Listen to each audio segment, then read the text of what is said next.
Kasmet per Žolinės Punsko dienas vyksta tradicinė tautodailininkų, jeigu taip galima pasakyti, mugė.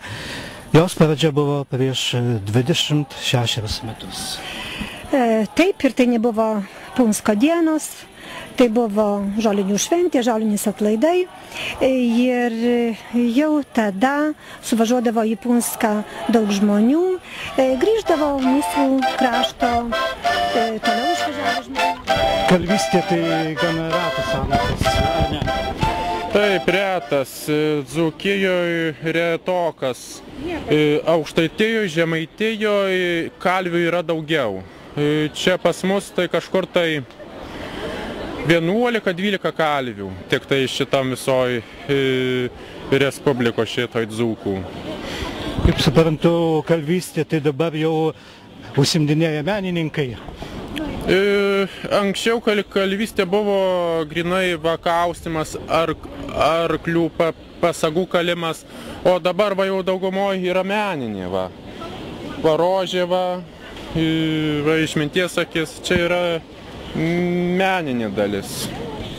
Kas jūs mokė kalvystės? Mane mokė mokytojas Varnelis. Ir amžiną atilsį toksai kalvis Dudzinskas. Nu ir išmokino kalt. Ieškojau gyvenime visokiausių šakų meno, pradėjau nuo molio, molis nepatiko, nuėjau prie medžio, medis tokis, bet jau kaip užsikabinau, tai ir užsikabinau ant metalo kalimo. Bet šiuo metu kalvystė tai yra pomėgis, ne amatas? Aš skaitau, yra amatas. Jis yra senas ir šiais laikais labai populiarus. Porą žodžių apie save? Porą žodžių apie mane. Šiemet statysiu kalvę. Pasistatysiu kalvę ir kalsiu darbus. Kur? Veisijuose. Veisijuose Radvilonių kalvė. Aš esu Henrikas Kalinas iš Šiaulių. Taip, gal kažką daugiau, ką jūs darote? Aš šitos dirbinius darau iš naujasidabrio ir su akmenukais ir su elnio raguva, su gintaro kutėm. Kas tai yra tas naujasidabris? Naujasidabris tai vokiškas sidabras arba melchioras.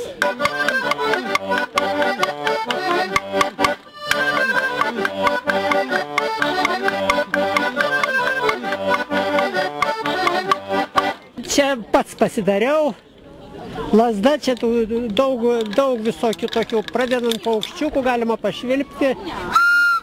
Jeigu reikia, galima paskambinti, galima su šituo padaužyti, galima su šituo, jeigu reikia ir su tuo galima ir galų galą. Gyvėjai tave atnešė į Punsko dienas ar Žolinėse su savo darbais pirmą kartą dalyvauji? Taip, Žolinėse pirmą kartą, čia taip tikrai truputį sujungta su paroda, kadangi dabar yra paroda, tai dalį darbų čia jūs noriu parodyti ir kartu paraginti, kad nueitų į parodą pasižiūrėtų. Taigi, ką šiandien, kokius paveikslus rodai? Šiaip tuos, sakyčiau, labiausiai punskiškus ir lietuviškus. Tai yra su Punsko vaizdais ir jubiliejinį tortą Lietuvai, bei šiaip mažesnio formato darbelius, kadangi tokios sąlygos. Mūsų mugėje negalėjo pritraukti ir pačios garsiausios mūsų krašto audėjos Veronikos Valenskienės. Ką jūs šiandien demonstruojate? Nu, pagrindinai tai iš audimo dar turiu abrūsų, turiu tokių ant sienos su užrašu, myliu Dievą, gimtą šalį, motinėlę ir tėvelį. Padarai tikrai darbą su meile. Daug laiko užima tas audimas, bet man jis prie dušos ir aš jį daugiausiai, aukščiausiai vertinu. Atsivežiau kelis paveikslus rankų darbo kryžiukų padarytus. Labai mėgstu tokius darbus, reikia daug laiko, daug kantrybės, bet mėgstu ir man patinka ir galvoju, kad kažkam gal irgi patiks. Aš esu Edita Sapauskaitė iš Burokų kaimo ir žolinių mugėje rodau savo dirbinius, tai yra kirpiniai. Jie yra pagaminti iš popieriaus, juose yra pavaizduoti tradiciškai lietuviški raštai, tai yra paukščiukai, rūtų šakelės. Aš esu Irena Valinčiūtė iš Agurkų kaimo ir savo darbus esu atsivežus, tai yra mano pačios darytos verbos. Jos yra padarytos iš įvairių sausų gėlių, žolynų, kuriuos džiovinu, paskui darau. Pardavinėju skruzdėlynus, ragaliukus, sausainį, tokį riešutinį. Stengiuosi gaminti gerus gaminius ir iš gerų produktų ir kažkaip nesiskundžiu apie nie.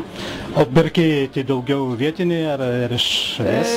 Yra ir vietiniai, ir yra iš Suvalkų, iš Gižicko, Želko, iš visur. Kur jūsų gaminius galima nusipirkti? Mano gaminius galima nusipirkti Punske, Valdy parduotuvėj, Grošek, Rimo Jankausko parduotuvėj, Užeigoje, Punsko. Galima Dešros parduotuvėje, Suvalkuose, Augustove. Žolinės atlaidus labai išpopuliarino amžinatilsį klebonas Darmeika, įvedęs vaidikus, įvedęs procesiją tautiniais drabužiais. Ir būtent prieš 26 metus buvo sugalvota, tai tada prie draugijos veikusi jaunimo komisija, kuri tokia meno komisija susibūrė vėliau ir pradėjo pirmą mugę labai kuklę, vėliau buvo gražūs nameliai ir taip mugė išgyveno ir aukso amžių ir 99 metais jos bemaž visai nebuvo ir vėl nuo 2000 metų pradėta ją organizuoti ir galiu sakyti, kad nuo tų metų kiekvienais metais kažkiek prisideda aš asmeniškai ir Lenkijos lietuvietės kultūros draugija. Kaip matau, prie tavo stando visada didžiulės eilės. Taigi susidomėjimas medumi yra didelis. Taip, kasmet mes čionais pristatom savo gaminius, ne tik medų, bet dar ir žiedadulkes, bičių duonelę, pikio tepalą. Tas mūsų būtent gaminiai, mūsų krašto bitininkystės susilaukia didelio susidomėjimo, ypač atvykstančių turistų, kaip ir šiandieną jau buvo ir prancūzai, ir vokiečiai, tiek ir iš Lenkijos, ir iš Lietuvos. Žinau, kad šiais metais medaus ne per daug, jis yra brangus. Šiais metais iš tikro pavasarį buvo gana geras derlius, tačiau jau antras sukimas ir trečias buvo gana kuklus, tad ir kainos sukilo ir šviesiai tiesiai sakant, taip reikia. Kasmet mugė auga ir kasmet susitinkam visi su įvairiomis kliūtimis ir jeigu kitos vietovės, kurios tik tai ką pradeda tas mugės, trūksta jiems meistrų, tai mes tikrai turime gal jų net ir per daug, yra problema tik tai, kaip juos atsirinkti ir kaip išvengti užeivių.